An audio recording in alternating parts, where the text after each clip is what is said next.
Ferdinand, le petit taureau.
Il était une fois, en Espagne, un jeune taureau qui s'appelait Ferdinand.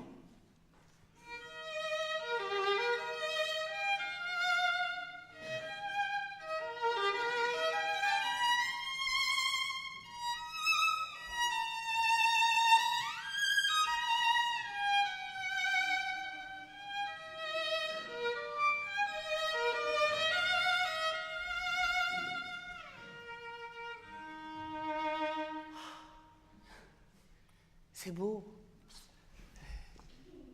Hein? Ah oui, pardon. Tous les autres taureaux élevés avec lui couraient et sautaient à longueur de journée en se poussant de la tête.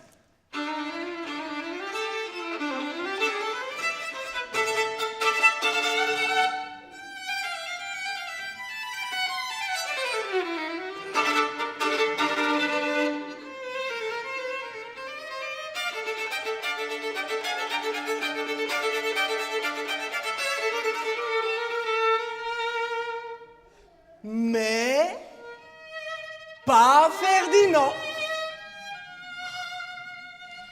Il aimait être assis, tranquillement, et sentir le parfum des fleurs.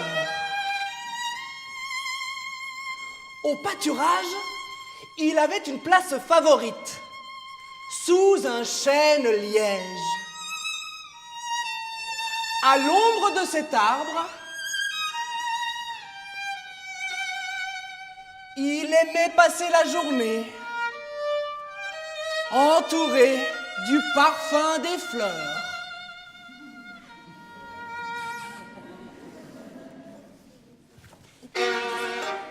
Sa mère, qui était une vache,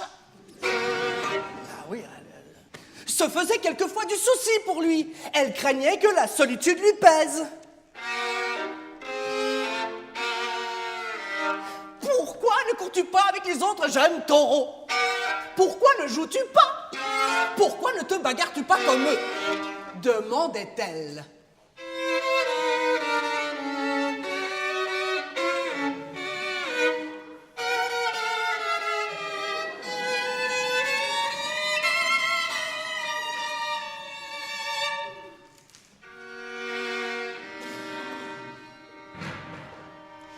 Mais Ferdinand secouait la tête. Oh, j'aime mieux rester assis ici, tranquillement, et sentir le parfum des fleurs.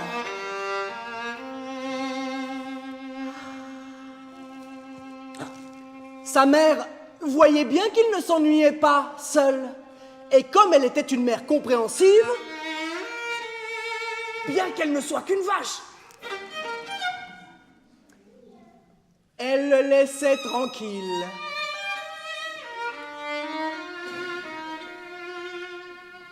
À son bonheur.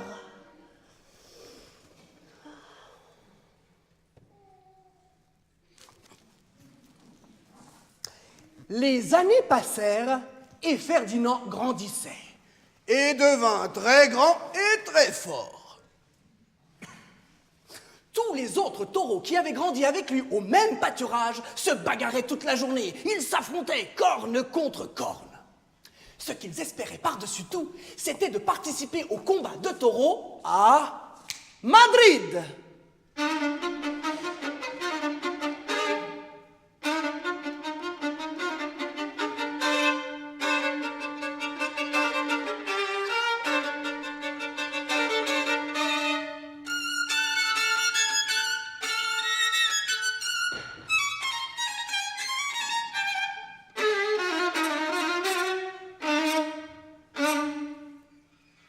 Mais pas Ferdinand. Il aimait toujours être assis, tranquillement, sous son chêne liège, entouré du parfum des fleurs.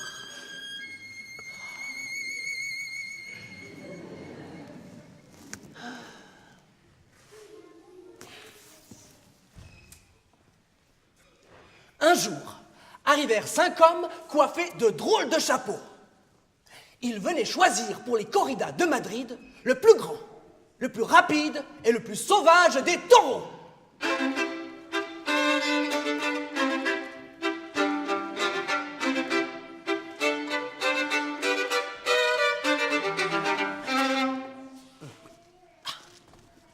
Tous les autres taureaux couraient, sautant et se bousculant, soufflant et paradant.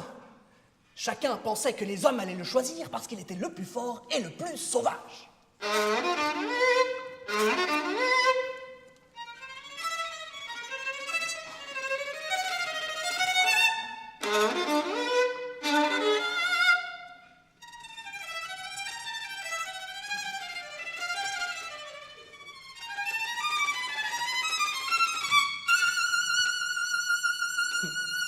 Ferdinand, lui, savait bien qu'on ne le choisirait pas. Et il s'en moquait. Il s'en alla, selon son habitude, près du chêne liège.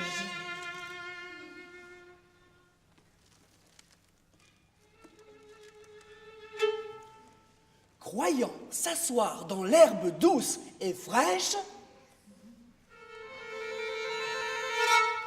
il s'assit sur un bourdon. Attends. Si t'étais un bourdon,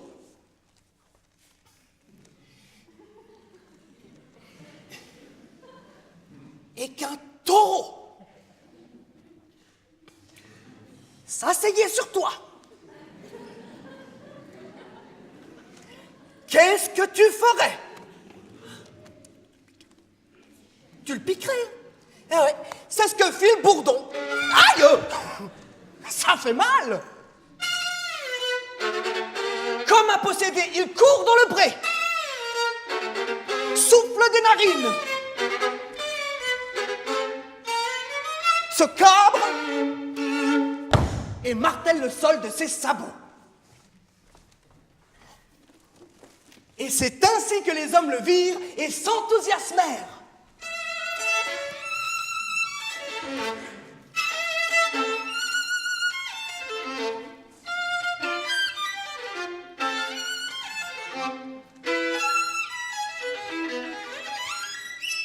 Hey, gringo!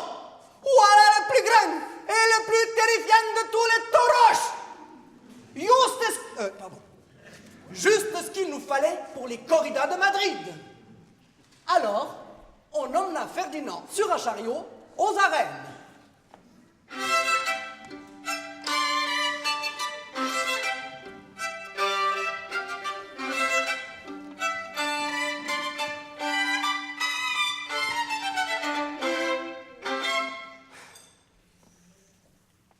C'était un grand jour.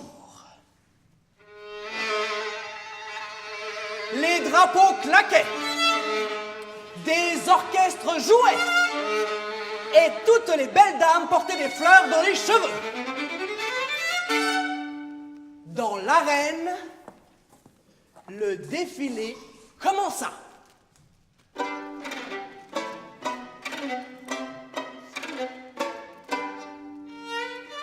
En tête, venaient les banderillas.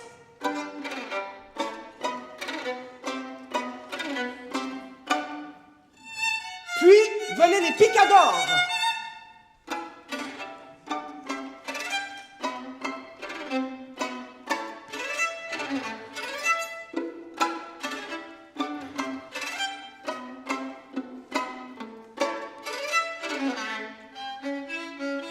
Et enfin, le matador, le plus fier de tous.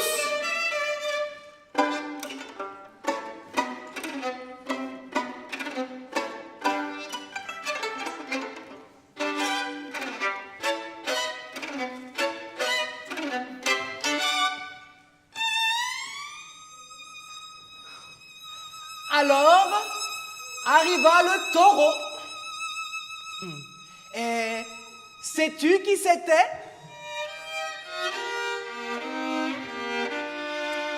On l'appelait Ferdinand le Terrible. Et tous les banderillas avaient peur de lui.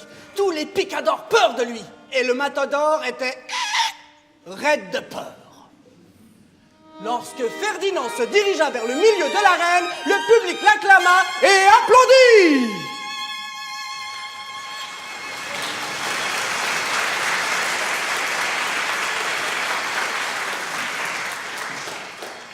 Tout le monde pensait qu'il allait livrer un terrible combat en soufflant des narines et en donnant de furieux coups de corne.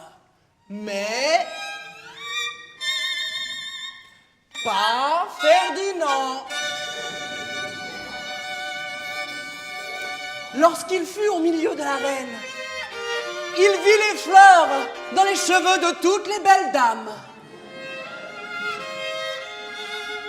Il s'assit alors tranquillement pour humer leur parfum.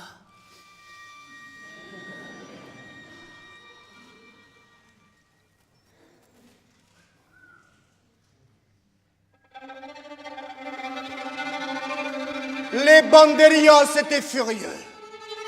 Les picadors encore plus furieux. Et le matador était si furieux qu'il en pleurait de rage. Parce qu'il ne pouvait jouer de la cape et de l'épée. Alors, on ramena Ferdinand chez lui.